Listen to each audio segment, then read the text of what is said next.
Check. Ako'y simpleng Juan, isang manunulat. Ang ganda isipin, pero kung silipin, ako lang ay alipin ng sining at panitikan at ano man ang sabihin ko ay depende sa inyo ang kahulugan. Ito ay isang Filipino-Palestinian refugee na nagkaroon na umibig sa Palestine pero kailangan niya lang umuwi sa Pilipinas at ito ay Elihia ni Gior Barias. Sa aming mga anak ng digma, ito ang katumbas ng mga huni ng ibon. Free Palestine! Pag-ibig. Pag-ibig din ang nagdala sa atin dito ngayon sa Malcolm Square. Pag-ibig para sa ating mga kapatid. Ngayon naman, bilang mga kabataan, pag-asa nga tayo ng bayan.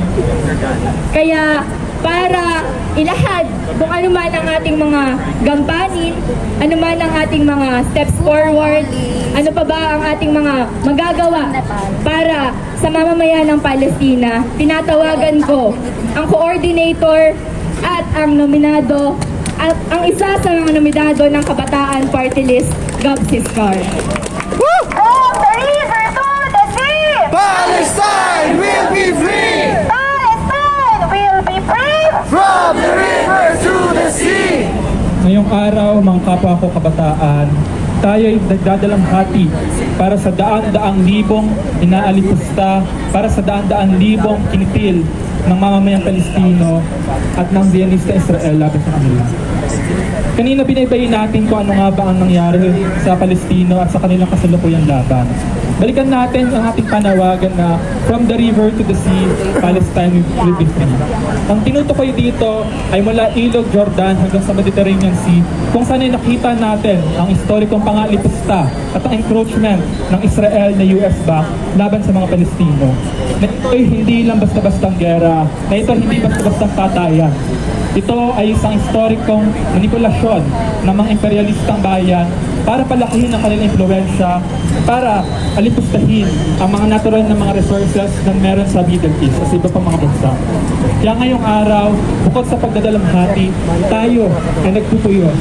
Tayo ay nagagalit laban sa daan-daan libong pinatay ng mga mamamayang Palestino. At sa daan-daan libo na ito ay libo-libo ang mga bata at mga kabataan ang kinitil ang kanilang mga buhay. Ito ay libo-libong mga kinabukasan, libo-libong buhay, libo-libong mga pangarap. Sila hindi lamang mga numero o mga statistics. Sila ay may kanya-kanyang mga kwento, kanya-kanyang storya ng paglaban. Marami na masyado ang tinamo ang mga kabataan at ang ating henerasyon. The Filipino youth and the Palestinian youth have endured so much. Mula sa sigalot ng imperialismo hanggang sa pandarambong ng mga imperialistang bayan, sa pagsira ng ating mga kalikasan, sa pagkuha ng ating mga lupang minuto, ay nakita natin kung paano nga ba ninanakaw sa atin mismo ang ating kinabukasan. Tulad ng mga Palestinong kabataan sa Abra at muli na terorista sa mga aktivista. At nariyan din po ang paglalaan ng bilyong-bilyong budget para sa mga pasistang makinaryo ng Estado gaya na lamang po ng NTF-ELCAC at ng sandamakmak ng mga red tagging forums.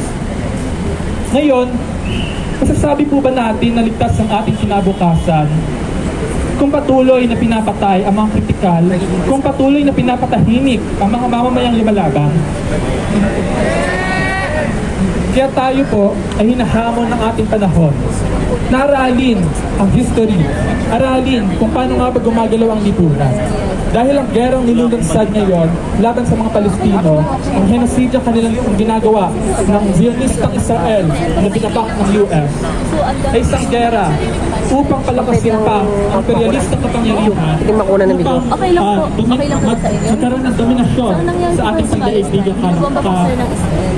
So, ang dami po namamatay, yung kanilang lupa po Kaya ay ngayon po, naagaw. tayo ay At hinahamon ng yung panahon na healthcare po, tumindig yung hindi lamang para sa universities, sarili as in, wala nating na po bansa, talaga lahat. tumindig So, ang para nangyayari rin sa mga po, Palestinong kabataan. yung ibang mga Palestinians, Huwag na po hindi natin hayaan nakaka-escape ba na sa kanilang genocide na ginagawa sa kanilang kanila. nanakawin ang ating Kasi Philippines kinabukasan. po silang iba. Dapat yung lamang po in-import sila ipaglaban natin dito. ito. Sila po talaga Dapat ay lamang punta dito. Opo, nagsik po sila ng imperialistang refuge kasi bayan, po siningin pinapatay po ang sila sa pasistang kanilang Estado. sariling bansa.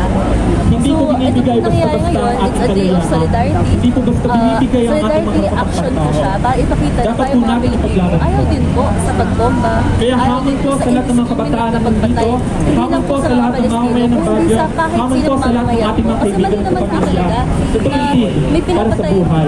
dahil sa Tumindig para sa kadahaman kabataan. At ng higit sa ginagawa lahat, ng ibang tumindig bansa. para sa ating Sa kinabukasan. dahil wala lang, gusto Free, lang nila free pumatay. Palestine! Mali po talaga yun. Gusto po natin mapalaya.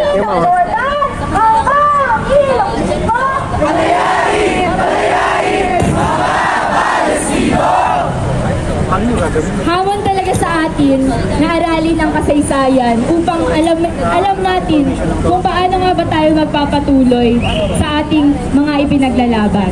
Hamon sa atin, sa lahat ng mga nakakarinig, na aralin ang lipunan para hindi maulit ang mga ganitong kasaysayan.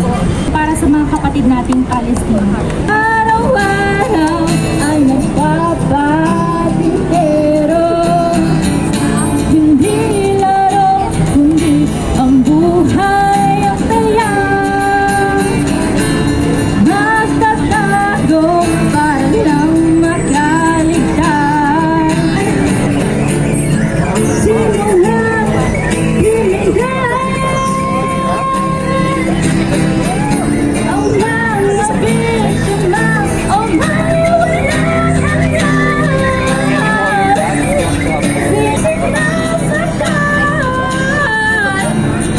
Sino ang binigay ang mga berdugo silang